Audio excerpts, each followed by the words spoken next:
fico um pouquinho mais à vontade. Que dizem que como pregador sou um excelente cantor, viu, pastor?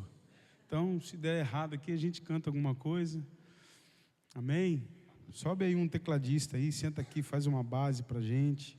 Eu queria pedir água, porque a gente fica nervoso, né? Aí a garganta seca. Amém. Que alegria. Recebi o convite do pastor Pedro, com muita alegria, né? Através, toca o que você sentir no coração aí, varão. Vai tocando aí, que daqui a pouco a gente se encontra. Através do nosso pastor Luiz.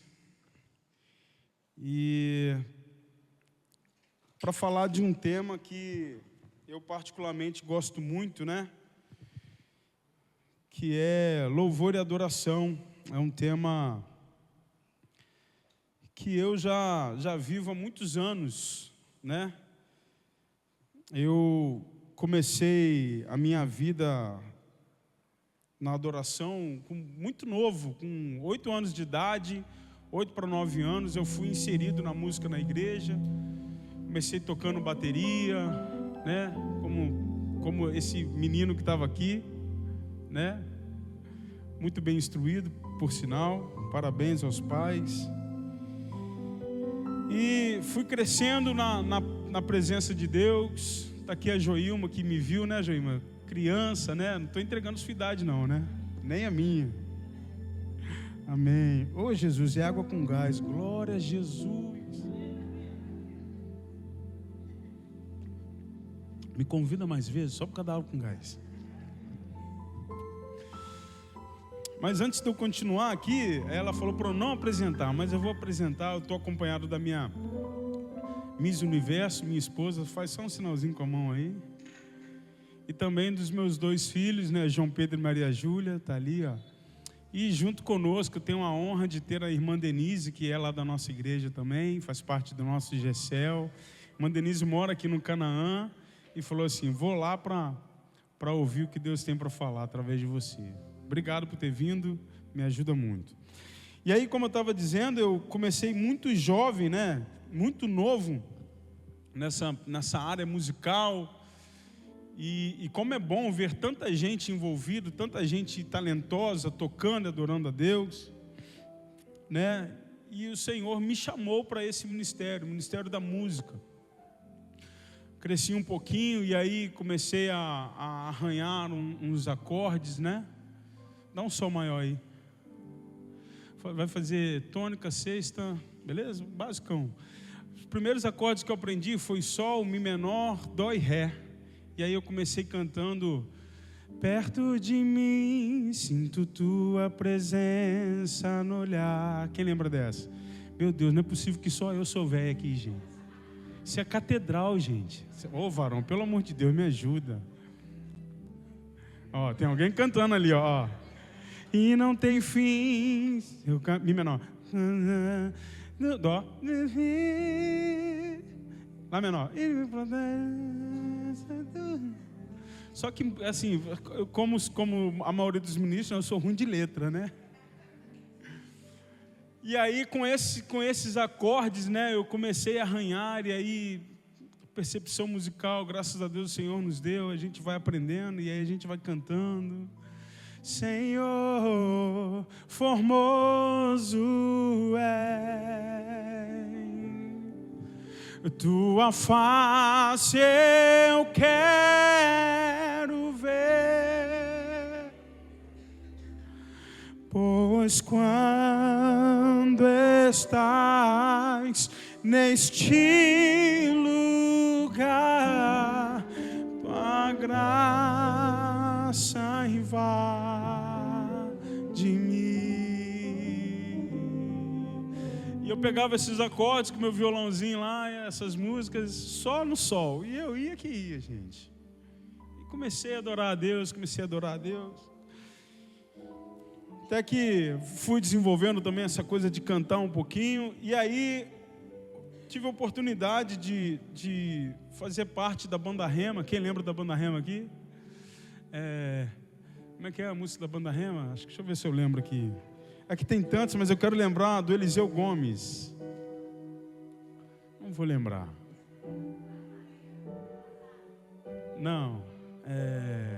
Não vou lembrar. Enfim, é uma música que a Banda Rema cantava e é muito conhecida. E aí eu fui convidado pelo Lele e pelo Omar para fazer back vocal, para fazer um freelance. E aí fui fazendo freelance, fiquei 5 anos na Banda Rema, gravei um CD com eles, tocando bateria, fazendo vocal. Mas aí o Senhor me chama de volta para a igreja local. A minha igreja, eu era da Igreja Batista, em Xerém. E aí a igreja ficou numa escassez de músico, de cantor, e lá foi o Fagner com um violão e um sonho, né?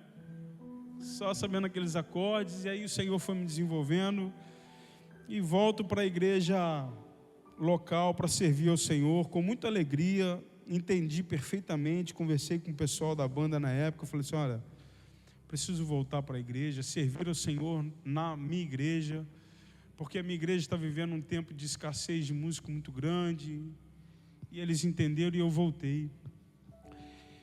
E, enfim, a história é muito longa da minha vida ministerial, né? Mas ainda quando jovem eu participei muitas vezes do seminário Louvor Profético que acontecia em Petrópolis, ali no Quitandinha, talvez alguns vão se lembrar. E muitos homens que ministravam ali foram referências para a minha vida. Asaf Borba, Ademar de Campos, Bené Gomes, toda essa galera foi a minha base de ensino, de estudo. E hoje eu estou aqui, o Senhor me trouxe até aqui, estou hoje seminarista, estudando, me capacitando para o ministério que o Senhor está nos chamando. E é com muita alegria que o Senhor me trouxe aqui para conversar um pouquinho sobre louvor e adoração. E quando o pastor me convidou, me mandou mensagem, falou do tema, eu fiquei assim, e agora, o que eu falo, né? Jesus, o que você quer falar com a sua noiva, o que você quer falar com a sua igreja? E orando ao Senhor, esse tema ele é muito vasto, ele é muito rico, e eu vou prometer para os irmãos que eu não vou me alongar, tentar ser o mais sucinto possível, porque esse tema ele é muito vasto. A gente poderia aqui passar um dia inteiro, num seminário, num dia inteiro falando sobre louvor e adoração, falando sobre o louvor como uma arma de guerra, falando da música, quando que a música foi inserida na adoração, como que começou isso, que negócio é esse de levita, que história é essa, né? Existem muitos caminhos, mas acho que o Senhor queria falar algo específico nessa noite, porque Ele já usou a irmã para ler o texto, e usou o varão no momento ofertório para falar metade do meu sermão. Então vai ser rápido. Metade do sermão o Senhor já usou o irmão aqui no momento ofertório.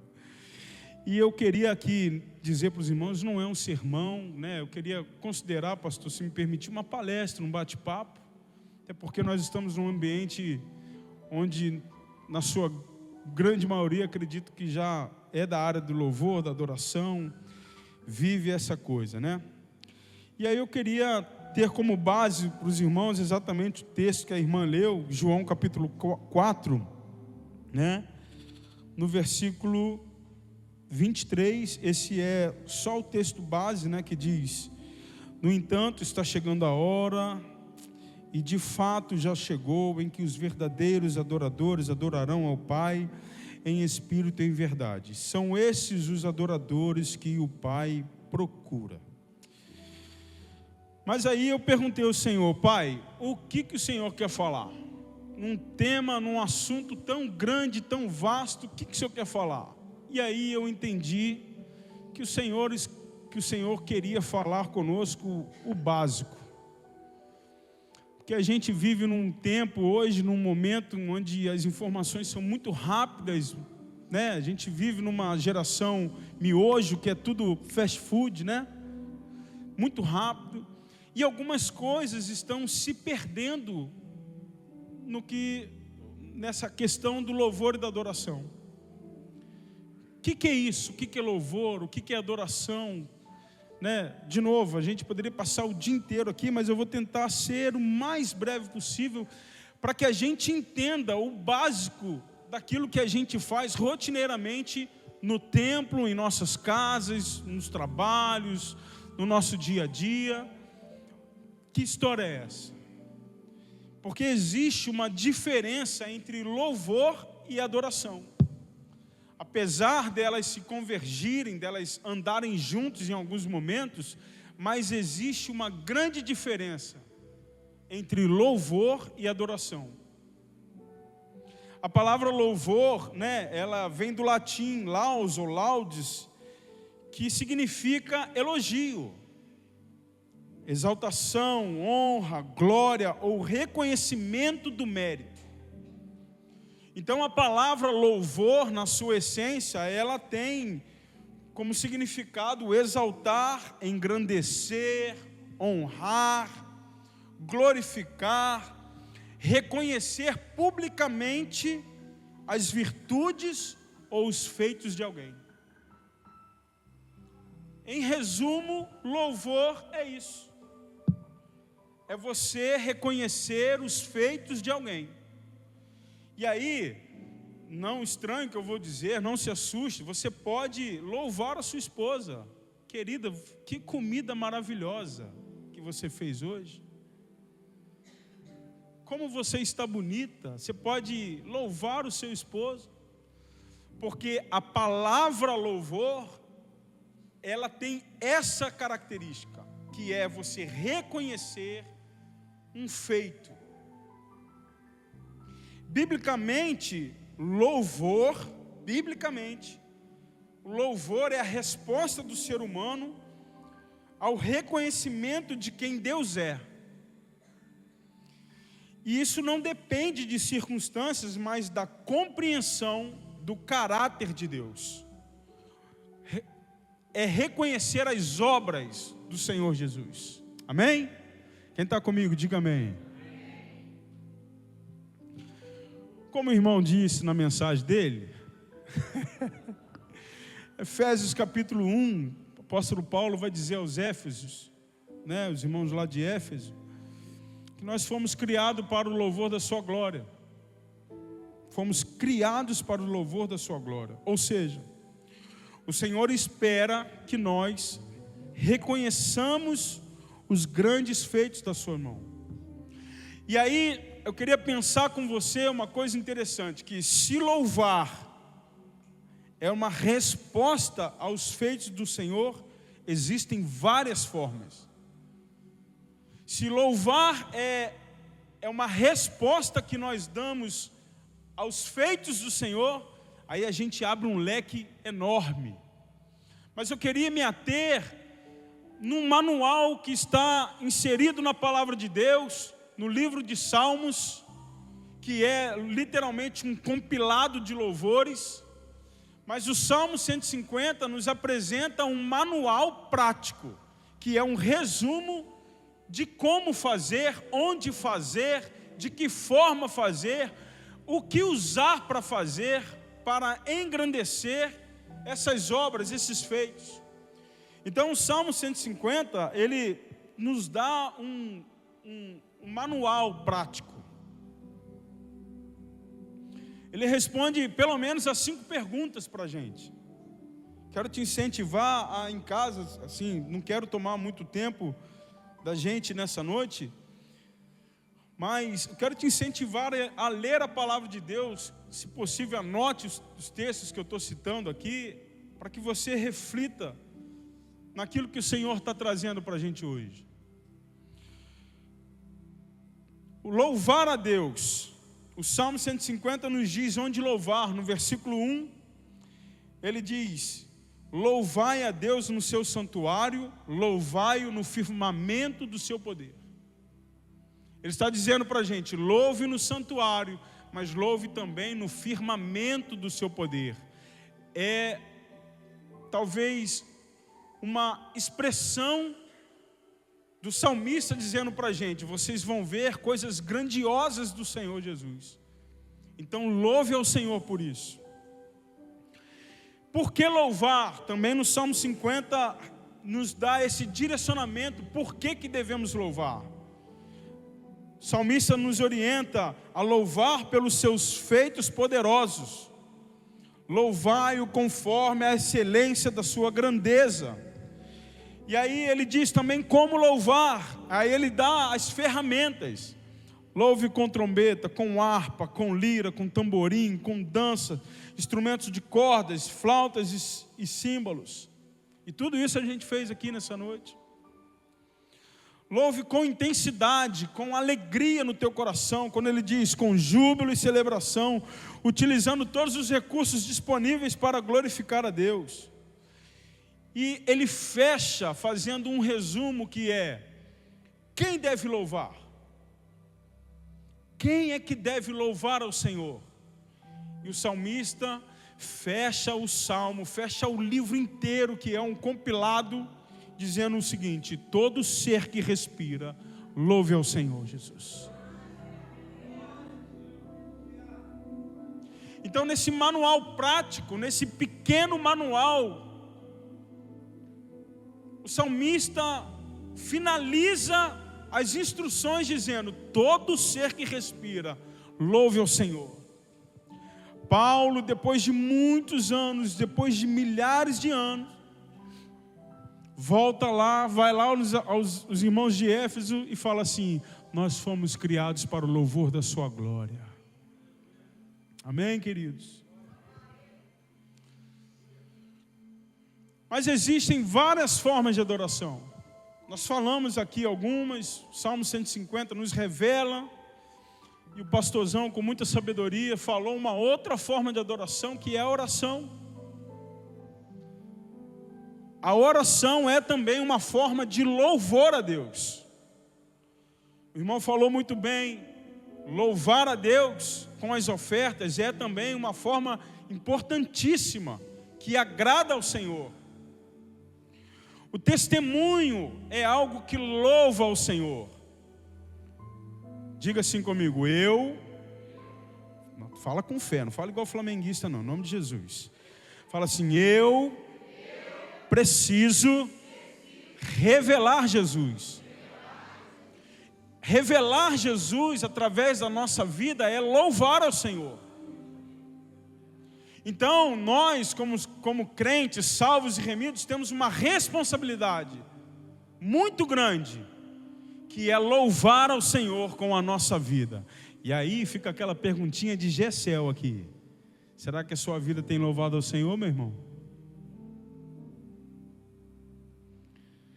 Será que a nossa vida enquanto músico tem louvado ao Senhor? Eu gosto de mexer com música, viu, pastor? Eu não sei aqui, mas os músicos lá da Central não gostam de Bíblia. Aqui é uma benção, eu tenho certeza. Mas aqui eu tenho certeza que é uma benção. Mas o pessoal lá da Central, só Jesus.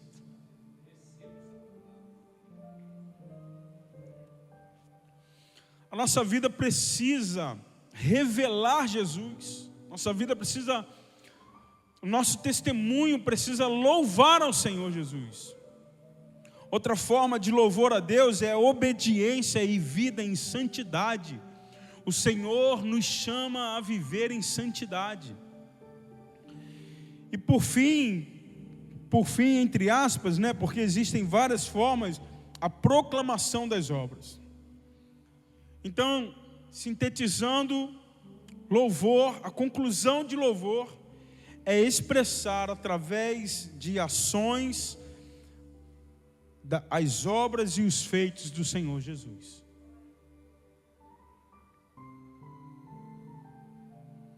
E adoração? Que negócio é esse de adoração? Onde surgiu isso? Se adoração é diferente de louvor, se agora eu entendo que louvor é a expressão dos feitos do Senhor, o que é adoração então? Primeiro a gente precisa entender que toda adoração na Bíblia, ela aponta para o sacrifício de Jesus. Toda adoração na Bíblia aponta para o sacrifício de Jesus. A primeira vez que a palavra adoração aparece na Bíblia, a primeira vez, é quando Abraão leva o seu filho para sacrificar. Está em Gênesis 22, versículo 5. Se puder projetar para a gente. Gênesis 22, versículo 5. Abraão diz aos seus servos: ficai aqui com o jumento, e eu e o moço iremos até ali, e havendo-o adorado, tornaremos a vós. 22, versículo 5. É o primeiro momento em que a palavra adoração aparece na Bíblia. E aí veja essa palavra apontando para Jesus. Veja no filho de Abraão a tipologia de Jesus. Adoração é então um sacrifício desde sempre. Adoração sempre foi sacrifício, e esse sacrifício era em função do pecado do povo. Como o irmão disse muito bem na pregação dele, todos os anos o povo ia até o santuário, até o tabernáculo, depois da construção do templo, ia ao templo para prestar sacrifício.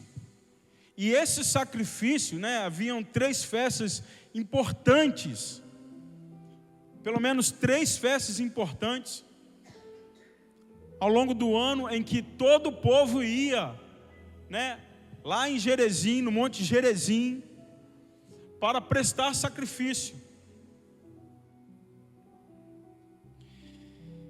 Mas havia uma festa que era a principal, que é a que nós aprendemos agora recentemente, detalhadamente, que é o Yom Kippur, que era a expiação. Como que funcionava isso? O povo estava em pecado, aqueles que tinham posse levavam um cordeiro, quem não tinha posse levava pelo menos uma pomba, mas ia até o santuário, fazia o sacrifício, derramamento de sangue, para a expiação do pecado. Então a adoração na Bíblia, ela converge, ela aponta pelo menos para sacrifício, e o tempo todo o sacrifício de Jesus.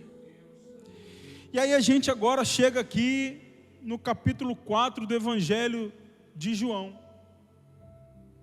Esse texto é muito interessante.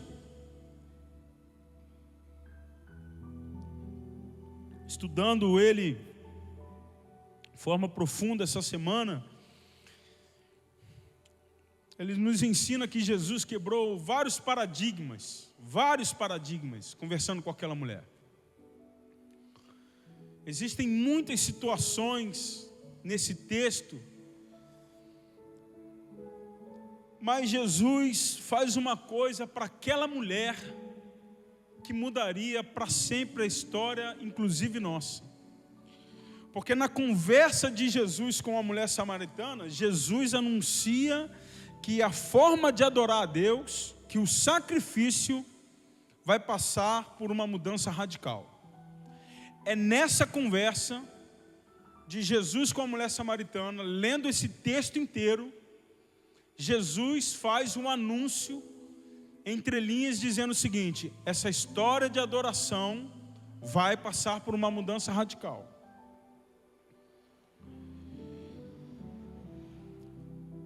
Versículo 19 do capítulo 4, depois de Jesus destrinchar a vida daquela mulher, nós não temos tempo aqui para apontar esses detalhes, mas é interessantíssimo. Estude sobre a mulher samaritana, sobre essa conversa, esse diálogo. Por que Jesus manda os discípulos comprar comida para justamente ter aquele encontro com a mulher? Por que ela vai no sol de meio-dia e não vai de manhã como todas as outras mulheres? Então estude para que você entenda a importância disso, porque nessa conversa Jesus revela uma mudança radical. Após Jesus destrinchar a vida da mulher, ela o reconhece, Jesus sendo um profeta. E aí começa uma conversa teológica, porque ela, apesar de ter 5 maridos, de já ter tido 5 e o 6º que estava não era dela. Ela era uma mulher que conhecia da palavra de Deus e começa a questionar Jesus e falar assim: olha, os nossos pais adoravam aqui nesse monte, aqui no Monte Gerizim, e vocês falam que a adoração não é aqui, agora a adoração é lá. Que história é essa? A gente sabe, quem é músico aqui sabe, glória a Deus, tem músico crente aqui, amém? Aí, pastor, amém. Brincadeira. Que Israel se dividiu, né? Jerusalém passou a ficar lá no Reino do Sul, e Israel, que era lá o Monte Gerizim, estava lá no Reino do Norte. E ela vai e questiona Jesus: olha, nossos pais adoravam aqui nesse monte, aqui em Israel, aqui no norte, e vocês agora estão dizendo que é lá.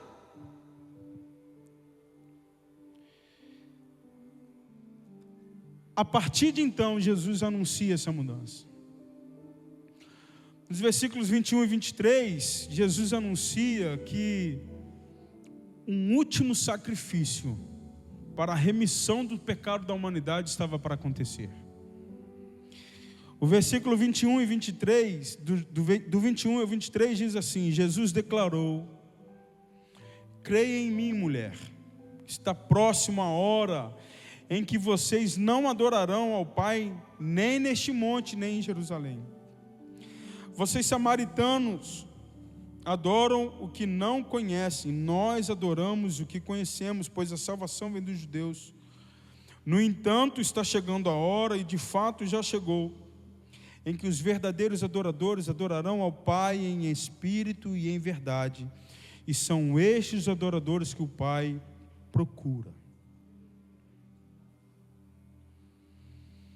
E Jesus revela para aquela mulher algo que mais à frente, em João capítulo 6, ele vai falar também para os seus discípulos. Quando ele diz que para aquela mulher que a adoração agora vai passar a ser em espírito e em verdade, Jesus está dizendo: agora, a partir de agora, a partir da minha morte, a adoração vai ser em mim, vai ser no Pai. Porque em João capítulo 6, ele vai dizer que ele é o caminho, a verdade.